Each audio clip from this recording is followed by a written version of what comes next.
Hello, everyone. Welcome to the third game series of the NEBVEMBER tournament. This is 120 SPM versus Freakbob's Fenthouse round 2. Round 1 went to Team Fent over here. We see them dropping in the blue trunks ANS. I'm your host, NekoboyBlue, joined in the co-cast booth by Scape GT. Hello. All right. Team 2, you want to tell me who is playing for the 120 SPM? Hang on, don't we start with Team 1? What's going on here? Oh, well, I figured I'd give you the first bud. We're doing things out of turn. I can't believe you're doing this. Oh, anyway, I don't care. Team 2 is 120 SPM playing OSP here. We have Mildly Backline Fan, who is Notes, Solus, and Iris. Team 1 for the ANS, we have got Freakbob's Fenthouse Spy Eye, Lost Leviathan as a sub-in from one of the Cosmic Eradicators. The real Cosmic Eradicator, we're pretty sure, and Falcateth's Drive Yards here. We're on Honeycomb, which should be the Vice Admiral Cosmic. It should be the real one. Taking a look, I'm looking for specific ship names from that Cosmic. I'm seeing two ships named Sensitive Femboy Shark. So a little bit of psyop there. One's a battleship, one's a triple box. Anyway, I found the battleship. Yep. Seeing a cello on the drop here, 450 Aurora's pretty standard affair. Shall I go through ANS first and you take OSP then? Yeah, take us through ANS. All right. Anyways, this is potential elimination for one team. All right, Cosmic Eradicator comes in with a 250 Vox. Looks defenders all around on this size 2 backpack. A couple of hybrids, active decoys, SDM2s, and a carrier to go with. This thing has got some guns and defenders. Looks pretty standard build. A couple of bombers here, size 3s, missile projectors, and some of those. CWAX. Looks more like a support carrier with ASF build. Ooh. Skiff with Sprinter Masquerade. You do not see that tech very often. That's kind of cool. That's interesting. Falcateth's Drive Yards comes in with VLS-2 reigns here. Looks like they got one of them as a Sarissa brick in orbit here with Pinard and its own size 2 launchers here. Full sensor Hunter. They got themselves 1 and 2 Capper Corvettes with Rebound instead of Defender there. We've got Lost Leviathan coming in with the 450 frontside battleship size 2 backpack on this, some active decoys, and a bunch of SDM2s on this thing. This is Spyglass track correlated. Yep, 1, 2, 3, 4. Check it out. Then they've got themselves 1, 2, 3, 4 cringe cappers dispersed around the map. Lastly, rounded the team, Triple Vox coming in from Spy Eye, Task Force, Birch, lookalike. These things have a VLS-2 on the back. They got some SGM2s here, so that just regular SGM2s, no hybrids or SDMs. That's interesting.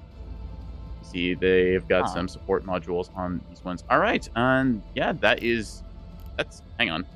That is a lot of missiles. There is 60 SDM or 60 SGM2s in that Birch fleet. That's interesting. All right. How the fuck did they get that many in there? What? That is a very good question, actually. I don't know how they afforded that. How the hell did they get the points for that? Some of those have to be Killjoys, right? Like, Spotlight Eliminator must be Saw. Interesting stuff. Anyways. Could be. Anyway, taking a look at OSP. OSP did change up their team comp from the DC. They brought 2 more lines the first time. This time they were going with the full frontline tech. We've got 2 monitor balls, one of them being brought by Notes and the other by Iris here. Are these the same build? Yes, they are the same build, same ship names. I will only go over one just for the sake of being able to get through everything fast enough.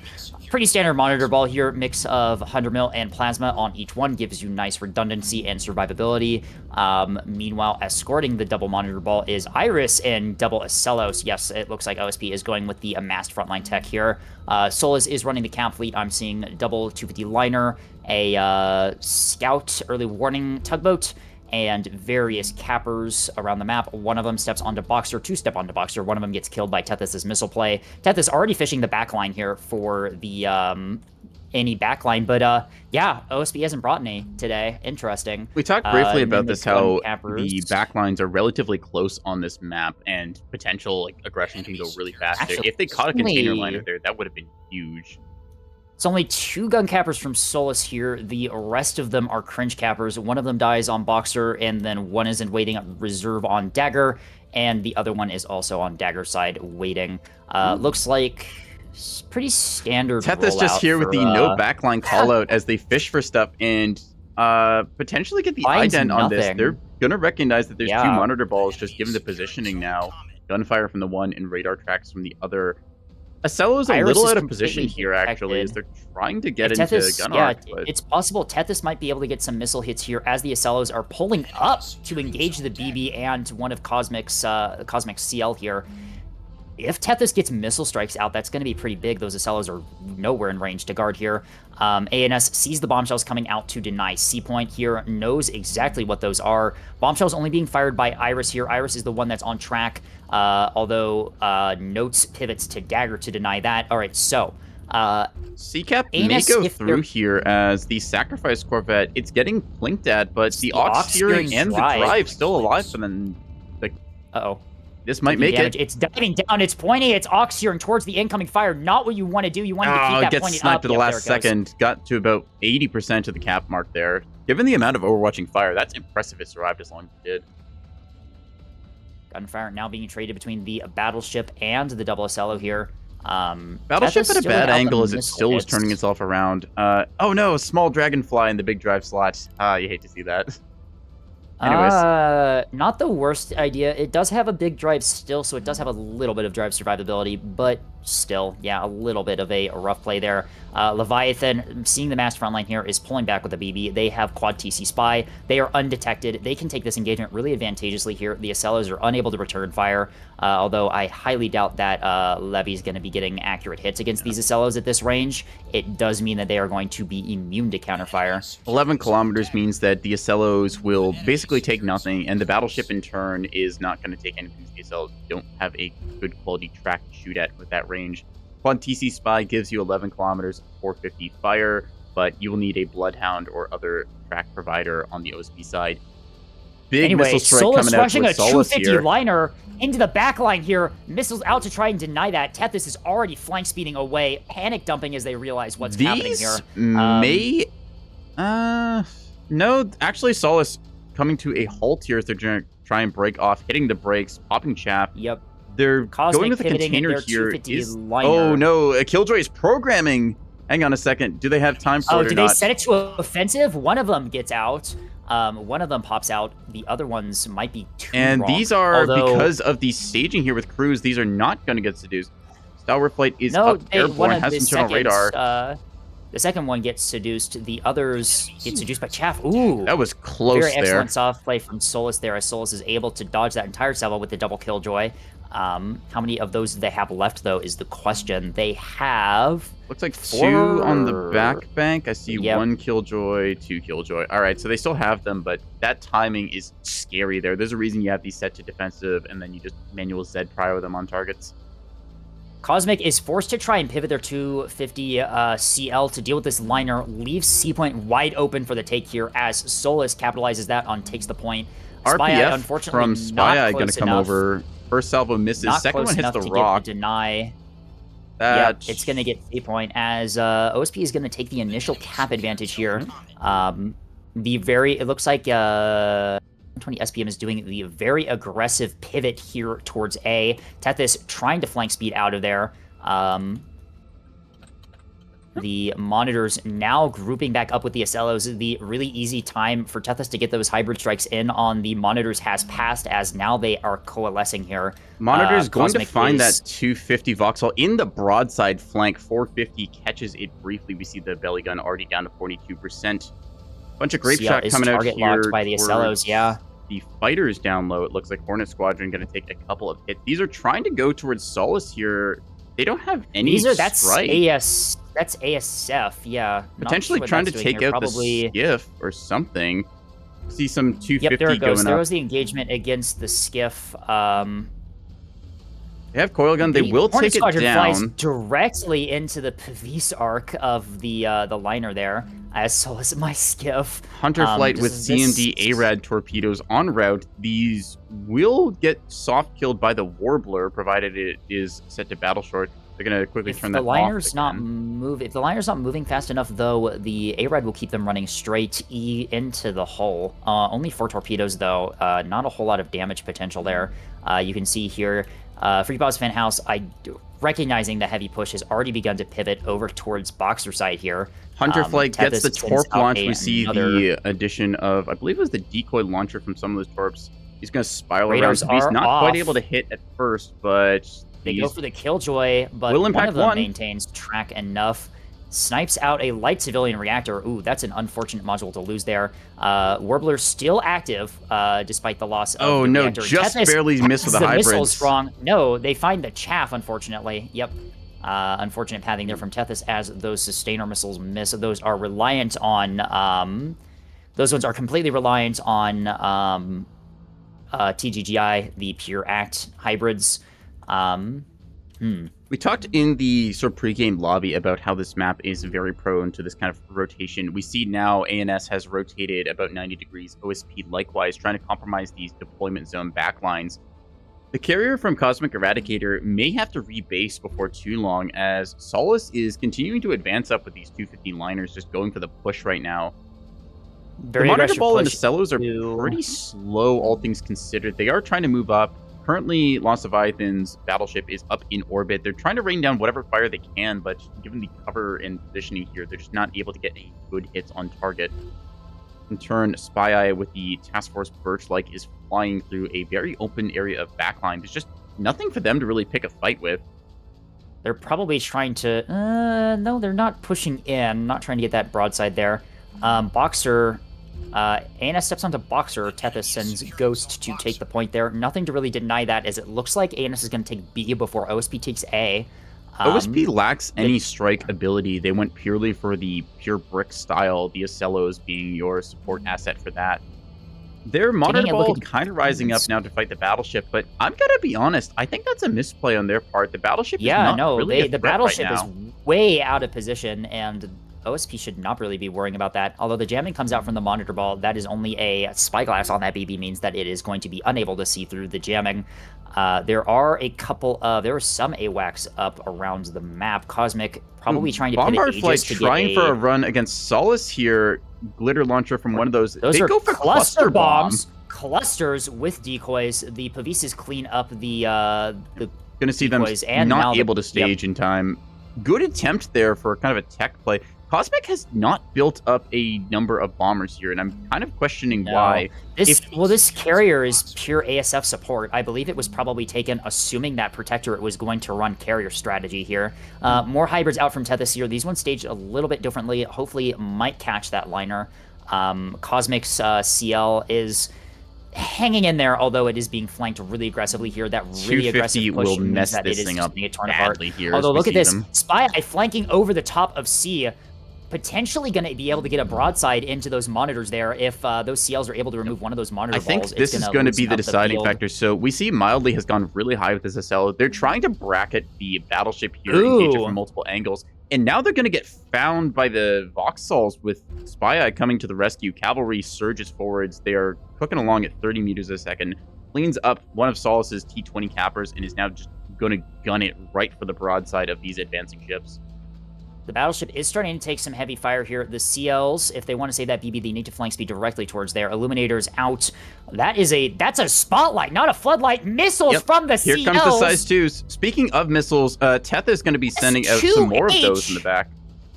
We saw briefly Solace got struck there. It looks like this is a TOT attempted between... Yeah, this is a TOT from 3 different angles. Tethys with the TOT themselves, TOTing with Spy Eye here, hoping to annihilate this Monitor Ball that has pushed way out of position to try and hunt down this BB. This is a pretty big misplay from Iris, if I'm being honest. They should not have tried to push out to engage. We see why keeping cohesion matters so much. Size 2 is going to find their way in. Slam into the first one. One of them already pretty devastated. Tethys unfortunately missing with pretty much both of the hybrid strikes. Tethys is getting really unlucky with those. Both of them going to whiff. Needs to feather the salvo a little bit more. They've gone for the consolidated style. You can definitely spread out the shots a bit more. Torpedoes now, just for good measure.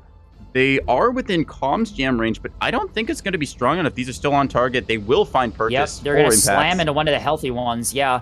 Another salvo out from Spy Eye here. Spy Eye probably needs to start closing the distance with guns eventually here. There is an Ocello at C now, which has pushed up and is bow on to the CLs here, probably attempting to engage them to guard the monitors here. Battleship still pushed out of position as This is just a game of everyone's out of position. Yeah, it's a very the monitors, strange... the BB... Aurora's actually going to kick on and kill off most of that salvo. Only one impact, maybe.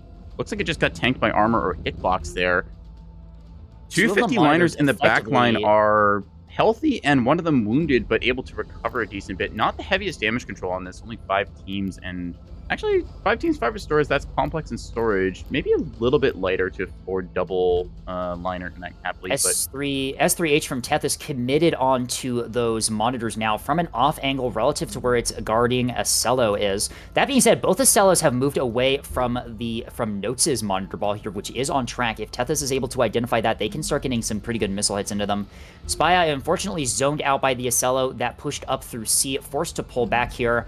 Not before sending another missile salvo out on Iris here. Kind of surprised Spy Eye not actually committing to a bit more gunfight here. Single Acello like that, with their like 3K of Birch, they're worried, I believe. They're probably worried about the other Acello and other monitor ball, which are hanging out within support range. One of those hybrids hitting find its way into the Acello. Whoa, 2 of them. Those Tethys probably not intending for those to go for that target. Cores out 2 of the reactors. One of the reactors. The second More one hybrids gonna find one of the line. Oh, Chaff the last second gonna save them. 1 missile impact there. 250 liners on the hunt in this backline. Carrier trying to play keep away as this rotation goes. Lost Leviathan taking some damage here to the front of their battleship. Loses the front gun. Still has restores. Does have the radar knocked out, which is unfortunate, but can be fed tracks from someone like Spy Eye, who I believe is able to get lock on these.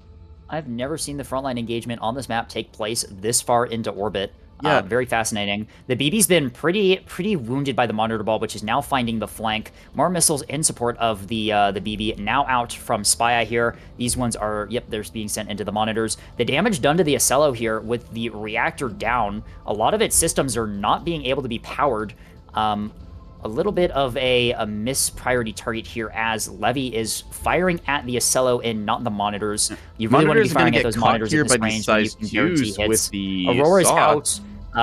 They are being battle shorted as those Auroras are going to clean up most of that salvo there. The Aurora's still at high enough health that they can afford to do that. Monitors at C now. It appears that Notes is pushing the monitors over C, probably to try and zone out Spy Eye a bit more. Spy Eye, yep, not wanting to take that engagement, recognizing that there was that second monitor ball there. Acello Obliterator salvo out from Tethys. These ones are committing probably onto the Acello, although they will probably anything goes at this point. I gotta say, despite the strength of ANS hybrids, we've not seen very many good strikes this game. We saw one of them, well, actually, we missed one of them that hit the 250 liner down low, which has since put itself back together Lego brick assembly style.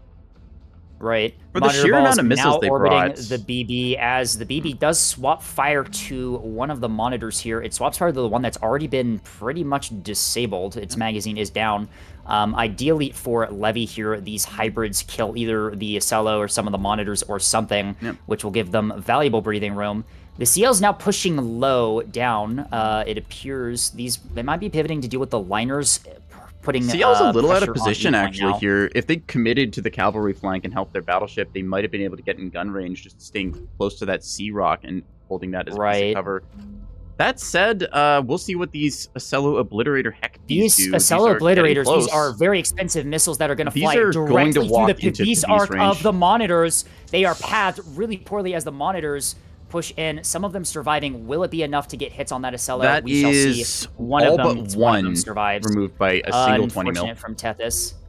They will get the lock. Aurora will clean it up. That is going to be a full deflection. Tethys just not able to find purchase with the hybrids this game. Were very expensive missiles that were lost in a very embarrassing way there. Boxer denied as Spy Eye pushes down and denies it here. The monitors, though, now engaging. The CLs here, they have target lock. That's pinpoint lock. Jamming is not going to help Spy Eye here as the monitors start getting plasma in 100 mil on the CLs here. That is very bad for Spy Eye here. Spy Eye, that is a quote from Leviathan as they get jumped by the monitors up top. All right. Spy Eye does get into a fist fight there with the monitor ball. 250 does a lot against these monitors when they're able to get the shot out. That said, this range is not what the monitors are going to do. Nope. That was within 100 mil and plasma range. Missiles out from Spy Eye to try and deny here. Jamming is Hang on, out Missiles from the monitors. almost friendly firing one of the CLs there. Just barely misses.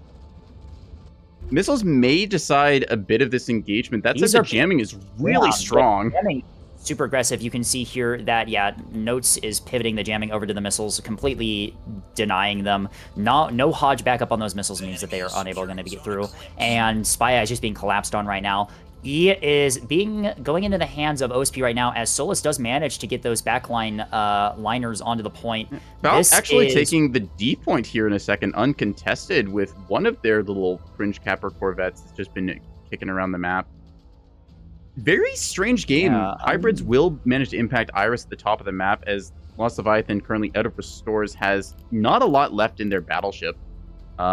Unlike the first game we saw from Freakbob's Fenthouse, I think the big story with this one is that the coordination and the ability to support each other just wasn't here this one for Freakbob's Fenthouse. There were so many points in this game where the ANS forces were in position to support each other, and they just didn't for whatever reason. Yeah. As battleship zoning towards top of the map was very good bait for getting those forces out of position, but unable to capitalize on it. The Voxels tried and succeeded to a degree, but Tethys just not able to land the missile strikes. Spy Eye not able to get the flanking shots. There were so many moments there where 120 SPM had mispositioned their ships in such a way that would allow either Tethys or Spy Eye or anyone on ANS to take advantage of that, and it was just never taken advantage of. Yep. Solus's aggressive flank onto A with the 250 aligners, despite ANS having Yub, despite them having CLs that could fastly pivot. We're at the point where there's 35 mil slug from Cheetah Flight attacking a liner. That's happening over here on the E point. The Pokenteers is getting chipped at by 35 slug. With the loss of the BB and the zoning out of the CLs, I do not think ANS has a way to recover from this one. No. OSP is going to send two of their Cringe Cappers. Actually, one Cringe Capper, one T-20 Gunfighter going to go into the E point. There were, multiple misplays from the positioning of the monitors, and the Acellos here from 120 SPM were just never capitalized on, as, they are free to just mop up now after giving cluster bombs out on one of Solus's liners here. Will they stage in time? They do not stage in time as they clump into the liner, dealing no damage. Cosmic perhaps not really. At best. I've never seen Cosmic do cluster bombs before. They're perhaps unaware of how they work, as there has been no successful strikes from them so far. They're also just a little jank in general with the stage distances they try and set. Right. Yep, Spy has been effectively completely gutted here, and the CLs, the monitors, and the SLs cleaning them up really well. The BB is pretty much dead here. Battleship alive on a technicality, and that's about it. The cluster bombs does stage, but it stages inside the liner and misses. What the fuck? Yes. This has been a bug for a little bit now. I have a clip on my channel at one point about this. Cluster bombs, like I said, are kind of weird, where sometimes they stage inside, and because of one-way hit detection, they just will expand out, as we see through here. Yep. ANS's carrier has been found out and is getting annihilated by the 250 liners. Tethys is out of cappers, and their missile ships are dead. Levy is out of the fight, and Spy Eye is soon to follow, I have a feeling. Yep, this is going to be a 120 SPM victory here. This was an interesting one, as it felt like OSP, in a way, kind of threw with their positioning. They were very staggered out there. The Acellos were not nearby the monitor balls. They got chasing after a battleship in orbit, which really wasn't putting pressure on anything. But then ANS, in turn, just couldn't capitalize on that. Their missile strikes whiffed. Their Voxels never could get into the gunfight flank position despite the opportunities. Their strike for their bombers and such never built up sufficient amounts to do crippling damage to these liners. It feels like everything was just this strange comedy of errors as both teams rotated and then proceeded to just, well, the game just kind of happened. There's not much else to say for it. Monitor ball on B point here. We'll cap this, make it a 5 cap for the OSP. Yep. ANS team, I think at this point, I think they're just playing for the sake of playing. I don't really see a way for them to get back into this game. Do stage successfully on that liner and cripple it. There we go. That's what we were meaning to see. Too little too late for ANS, though, I have a feeling. The loss of that liner doesn't really change things. Yep, and there's the surrender from that's going to be as they call it. Yeah. 1 point for Team 120 SPM, 1 point for Team Freakbob's Fenthouse. We are going on to Game 3. Yep, teams are tied now. Interesting. We will have a third round as Freakbob's Fenthouse will get to pivot back to OSP and choose the map. Yeah. We will see how that works out for them. Talking about assets here, I'm going to say this. The early warning Tug doing a lot of work supporting that front line there, just being able to provide that long-range tracking awareness. We saw Tethys had one of their frigates with Spyglass Adaptive Radar doing sort of similar thing towards that, like, high seaside. I don't know if you noticed this. You were still going over one of the teams when I noticed this, but at some point, really early on, Solus actually detected ANS's carrier on early warning. Ooh, that's interesting. I don't know if they have intel on their team to identify They probably didn't know what it was, but that was a very interesting thing that happened there. Tethys, Tethys, unfortunately, the missile's just unable to have impact. Yeah. I feel like if you take a look at this rock with the hole in it on C, I feel like if Spy Eye pivoted around the outside of that near towards E to cut off the Acello and monitor push. Yeah, using that as cover, you can very easily they would have been pretty well protected from the other monitor group and would have been able to put more direct pressure on the BB. The crossfire between the CLs and the BB would have annihilated that monitor group, leaving both the BB and the CLs able to pivot onto the second one. But yeah. Acellos as well, a flanking shot there from Triple Vox. You will die incredibly quickly despite being a heavy asset. Yeah, I think the deciding factor was, unlike the first one, where Freakbob's Fenthouse was able to coordinate super well in dislodging the very, very powerful assets that the enemy team brought. In this one, their team coordination left a lot to be desired, as it felt more like 4 people doing 4 different things rather than a team. Taking a look at these missile performance, like each of these rains worth 1,000 points, only able to drum up. That's 5K and 8K. That is an embarrassingly low number of. That's really low. Levy able to tank 22K before the match and only able to deal out 7. Spy Eye does pull some respectable numbers there for like the limited contact they had. A lot of that was the missiles. I have a feeling a lot of that was the missiles, though. Yeah, a lot of that was the missiles, as they never really got an opportunity where their guns were on target. Did you just get an invite from Star? Yes, I did just get an invite from Star asking to collaborate. How do you keep doing this, Star? This is a consistent thing. Anyways, we're going on to game 3. Give it up for game 3, folks. We'll see you in a second. Gonna run intermission now.